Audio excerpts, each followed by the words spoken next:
r/AskReddit. What fictional bad guy was written so well you hated him passionately? Percy from the Green Mile. I hated him more than Wild Bill. I love that movie, but hate watching it because Percy is such a disgusting human being. Never have I been so happy to see a child poisoned. I know some people who knew the actor and they said it was really hard for him to be so reviled. They said you couldn't meet a nicer young man. We all know the law is Umbridge. That's why everyone hates her so much. Edit. Thank you for the gold, stranger. I'm sure we're all going to be very good friends. Umbridge. Came here to say this. I could not have been in Harry's shoes in Order of the Phoenix. Seeing her get what's coming to her at the end is why it's my favorite movie, though. So ducking satisfying. Oh, and the scene where Voldemort tries to possess Harry but can't. Beautiful. Makes me tear up a little every time. He's literally the worst. He was hateable even before he got powers. Nurse Ratched.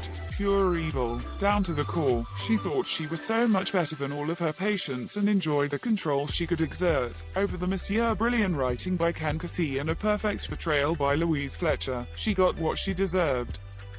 The most terrifying part of Nurse Ratched is that she is too real. We have all met a Nurse Ratched. Mine was an elementary school teacher so bad that my parents moved my younger brother to a different school just to make sure there was no chance that he would suffer the same way I did. That evil, manipulative little shiat is easily the best written villain ever. Yeah, they almost always boil down to regular adults with dickhead traits. I adore that Ronald Dahl teaches you that not all adults know what they're talking about or are deserving of your respect. The Trunchbull sticks out in my mind, because Roald Dahl articulated so well why child abuse is ignored. She would do the most outrageous version of abuse possible so none of the children were believed. I felt that sense of powerless so keenly as a child, and Roald Dahl summed it up so pithily in a way that I, a small child, could understand. Including Grandpa Joe. Micah Bell from Red Dead Redemption 2. No, see, Micah was so obviously the bad guy it annoys me that Dutch took his side. Dutch is worse than Micah. Ducking that shiat man of a cunt. I'm glad HES gone, but HES so smart with every plan. I love. Holy crap. Yes. Every time I watched a series of unfortunate events, I wanted to pull my hair because I hated him so very much. I can't believe Elsa gave him a title of nobility in the sequel. That's just pure nepotism, monsieur. There's no way that snowman is qualified. John Lithgow's character in Dexter. I almost feel bad for him sometimes, but then I'm like, nah, he's a crazy evil shiat head. He's super amazing. Like you want to feel bad for him, but he's just so evil and ducked. Homelander is so cool and complex. He is easily my favorite TV show villain of all time. Talk about overreacting to having a boner. She's hot, kill her. I was just watching that movie with my kid for the first time in years and I was really surprised. At the beginning he killed Quasimodo's mother on the church steps and was going to toss him in a, well, he is definitely my most hated Disney villain. The governor from the Walking Dead comic. He's such a sick and twisted person. For real, yeah, out of the three big villains, his actions could be justified the least and he was straight up twisted. Incoming spoilers. It's also not often that a villain permanently maims the main character so early on in a series. That alone makes him notable among villains. May the prophets forgive you all blasphemy, child. Walk in their light. Hello, my child, you read it in her smug voice. I just finished rewatching DS9 and seeing her burn in the fire caves was so satisfying. Actress also played another hated character called Nurse Ratched from One Flew Over the Cuckoo's Nest. I see you are also a man versed in the ways of unfinished trilogies. Andy towards the end, when he just gets on a boat, leaves for however long, then expects everyone to life a high monsieur. Walter White, a well-written character, but I loathed him ever since the scene where he callously made his son drink enough alcohol to puke.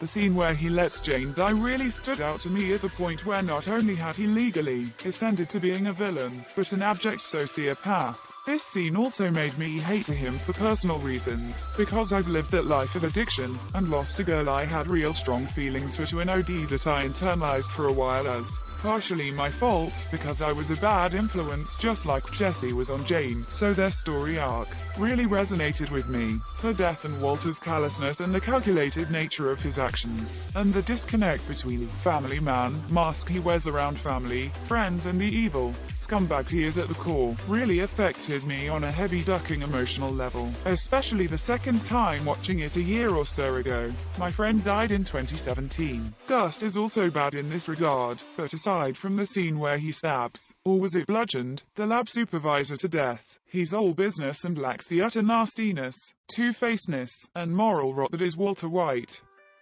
Todd is a character that gives you just enough to almost feel sorry for him, but at every opportunity does the weirdest and most psychopathic thing possible. Fantastic acting, but ugh, what a creep.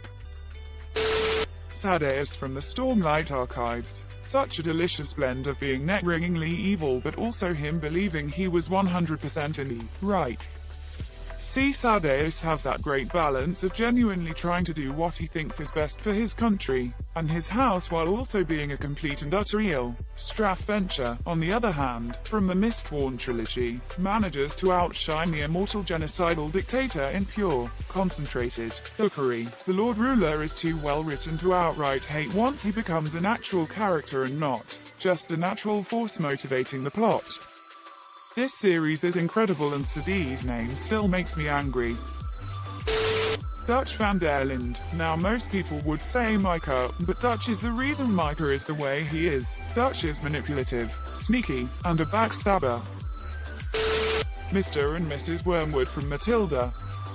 I can't remember where I heard this, but I heard an interpretation that said Iago wasn't even a character. Not really. He's that little whispering voice in your head. You know the one. She doesn't really love you. Nobody could ever love you. You don't really deserve your job, etc., etc., etc. Even in the play, he admits all his professed motives were just a pretext, that he didn't really have a reason to undermine Othello. We've all got that insidious self-loathing voice, and it's not rational. It just eats at us with any window it can find. The idea that Iago was a physical manifestation of that doubt made a scary amount of sense. Iago is my favorite villain, but I'm almost more fascinated with him than I have hatred. It's like Thanos. Interphone. I understand you struck my son. Why? He stole John Wick's car and killed his dog. Oh, okay, thank you.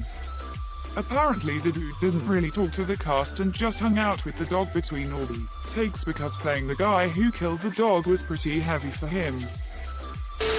All of the antagonists in Peaky Blinders, they all made my skin crawl, and I always wanted them to die as quickly as possible. The worst combination of insufferably narcissistic fine arts yuppie and pedophile I could ever imagine. Speaking of Stephen King, the douche guard in Green Mile who uses the dry sponge. Gia and Tartarus, Rick Riordan did so well with THSOE characters. What about Octavian? I honestly think that Kronos was the best villain because of his personal connection with the other characters and because he introduced the scale of warfare that the others would then try to beat. Ha, have you even read his Trials of Apollo series? Nero, Caligula and Commodus will make you miss Gia and Tartarus. Bradley Whitford who played Eric in Billy Madison. I hated him so much I didn't think I could watch West Wing and enjoy him. That's how good he was. I was wrong. He's also fantastic as Josh Lyman. Teabag from Prison Break. Edit. I hate him because he is a ducked-up serial killer, rapist, and he acts nice to get in people's lives but then he kills the victims that are in his life. Edit 2. Thanks for upvotes. Man, anytime I see that actor in a different role all I can think is, friggin' Teabag, trying to be something new. Had to scroll way too long to find this answer. Great actor though. All he wanted was his slushy's loudly crying face. He's so over the top stereotypical and cliche that it becomes genius. Okay, but the Candyman was just as bad. He gave a bunch of kids who could afford it free candy, and then harasses broke Charlie to pay high monsieur. From Charlie, Willy Wonka and the Chocolate Factory? ?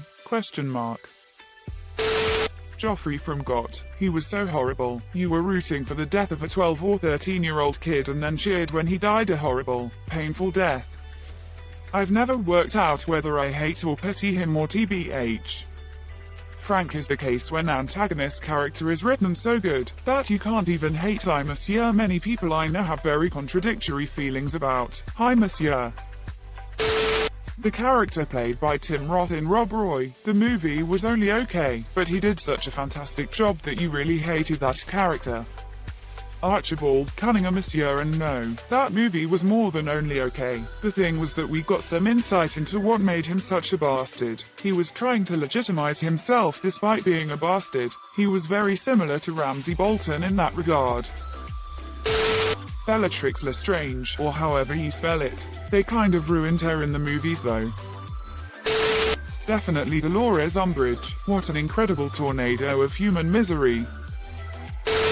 Professor Dolores Umbridge from the Harry Potter franchise. That giggling, pink monster makes me so mad. I need to take a break during the film just to calm down. It doesn't help that I used to work at a firm where the egomaniacal office manager, with whom I had a fairly strained relationship, looked and talked exactly like her. Kudos to Imelda Staunton for playing her so well in the movies. Vaas in Far Cry 3 is really a persona I won't forget fast. Personally, it is one of the best villains in video games to date. I think the best written bad guys are the ones you end up sympathizing with a little in the end. The little blonde hole in both Harry Potter and Game of Thrones. Joffrey Baratheon, Ramsay Bolton, Walder Frey, Gregor Clegane and his whole Shiati gang, Balon Greyjoy, and on and on and on. Say what you will about GOT. GRRM knows how to describe the absolute worst a man can be. Craster isn't even on here. The guy's running an incest rape harem just north of the wall and giving all the infant boys to the White Walkers. And the Night's Watch is like, of course we know he's a Shiat stain, but there are only so many truck stops after civilization ends, so we have to make allies with Shiat stains sometimes. House of 1000 Corpses and Devil's Rejects. At the beginning up until the peak of the story curve you're left disgusted not just with them but with yourself for watching human filth and getting entertainment value out of it. But the story's not done with you. The ending comes swinging and you find that deep dark passionate hatred transform into empathy, almost a sick twisted love, left there at the end feeling bad for the worst of the worst, morally dejected and in need of a shower. I've tried explaining this before and it's weird, but you really are kind of rooting for them by the end of Rejects. Shame 3 from Hell wasn't all that good. Really wonder what it would have been like if Sid Haig was still with this. Still a pretty good send-off, but man, like they go from Spaulding scaring the shit out of that kid and his mom to the tootie ducking, fruity scene, the chicken duckatine, and it stops being a horror movie for a bit and you see a bit of the human side of them for a while, and the sheriff takes center stage for a bit. And then that ending comes at you like a freight train. Best anime villain goes to Griffith though. Op said the one you hate most passionately, not love well beyond reason. The villain in Who Framed Roger Rabbit, Queen of Hearts, King Julian, Scar, Lion King, the head nun in Ars Asylum, Monsieur Creek from Trolls. Everyone already listed. Aunt Lydia, The Handmaid's Tale. I told my wife that I don't care how sad her backstory was. I want her to die a slow and painful death. I don't care what the show does after that. I'll probably just quit watching after she is finally dead. Oh man, and then her backstory straight up confirmed that she's a cold, cruel villain. I don't watch the show myself, I just catch bits and pieces from over my BF's shoulder, but it was so validating to know that she deserves whatever is coming her way. Everyone hates Trent Ickerton, or at least everyone who watches Critical Role. That broad from Harry Potter who was cute, covered in pink and Satan herself. I can't remember her name. I think I repressed it out of trauma. Every time I saw her I wanted to give her a high five, in the face, with a chair.